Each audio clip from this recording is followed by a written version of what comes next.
محرم آ گیا اور اس کے ساتھ وہ ایک سوال کہ شیعہ اتنا روتے کیوں ہیں، بلکہ نہیں، آئی ووڈنٹ سے شیعہز بیکاز میں ایسے بہت سے نان شیعہز کو جانتی ہوں کہ جب انہیں واقعہ کربلا سنایا جاتا ہے تو ان کی آنکھوں میں بھی آنسو آ جاتے ہیں، وہ بھی اہل بیت سے محبت کرتے ہیں، کیونکہ اگر کوئی رسول اللہ صلی اللہ علیہ وآلہ وسلم سے محبت کا دعویٰ کرتا ہے تو ان کے اہل بیت کی تکلیف اور مصیبت ان کے لیے بے معنی کیسے ہو سکتی ہے۔ خیر، کمنگ بیک ٹو کہ یہ لوگ اتنا روتے کیوں ہیں، یہ کون سا دین ہے جس میں آپ اس واقعے کو یاد کر کے رو رہے ہو جس کو گزرے ہوئے 1400 سال ہو چکے ہیں؟ اٹس اے فیئر کوشچن، لیکن اگر میں آپ سے پوچھوں کہ لوگ اپنے پیاروں کی قبروں پہ کیوں جاتے ہیں جن کو گزرے ہوئے کئی سال ہو چکے ہوں، ڈیکیڈز گزر چکے ہوں، وہ ایسا کیوں کرتے ہیں؟ یا قومیں کسی بہت بڑی نیشنل ٹریجڈی کے بعد میموریلز کیوں رکھتی ہیں؟ اگر ہم اے پی ایس اٹیک کی بات کریں جس میں بہت سے پاکستانی بچے ایک ساتھ شہید ہو گئے، تو آج بھی ایز اے نیشن ہم اس دن کو بلیک ڈے کنسیڈر کرتے ہیں۔ ہم یہ سب اس لیے کرتے ہیں because remembrance is one of the most human things to do. انسان کی فطرت میں ہے ان لوگوں کو یاد رکھنا جن سے وہ پیار کرتا ہے۔ ہم ان لوگوں کو یاد کرتے ہیں جن کی قربانیوں نے ہماری زندگی پہ اثر ڈالا ہے۔ ہم ان لوگوں کو یاد کرتے ہیں جن کی داستانیں ان کی زندگیوں سے بھی زیادہ دیر تک زندہ رہنے کی مستحق تھیں۔ اصل سوال یہ نہیں ہے کہ شیعہ مسلمز کربلا کو یاد کرتے ہیں، اصل سوال یہ ہے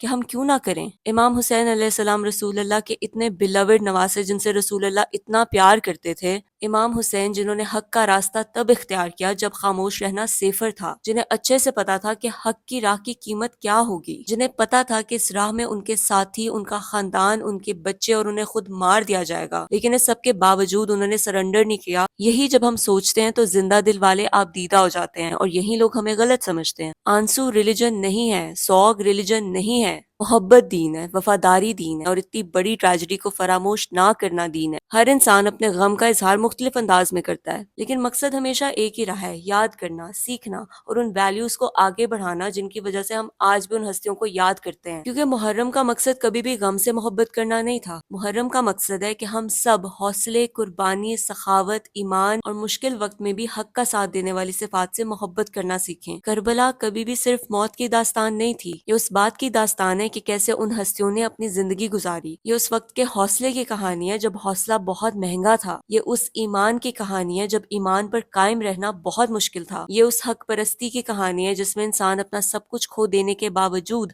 حق کا ساتھ دیتا ہے۔ ہم صرف اس لیے نہیں روتے کہ امام حسین شہید ہوئے، ہم اس لیے روتے ہیں کیونکہ ہم جانتے ہیں کہ وہ کس مقصد اور کن اصولوں کے لیے کھڑے ہوئے تھے۔ لوگ سمجھتے ہیں کہ ہمیں غم سے محبت ہے، ایسا نہیں ہے، ہمیں اس ہستی سے محبت ہے جس نے دنیاوی آسائشوں پر حق کو ترجیح دی، اور ان کے بعد آنے والی ہر نسل آج بھی اسی امتحان سے گزر رہی ہے۔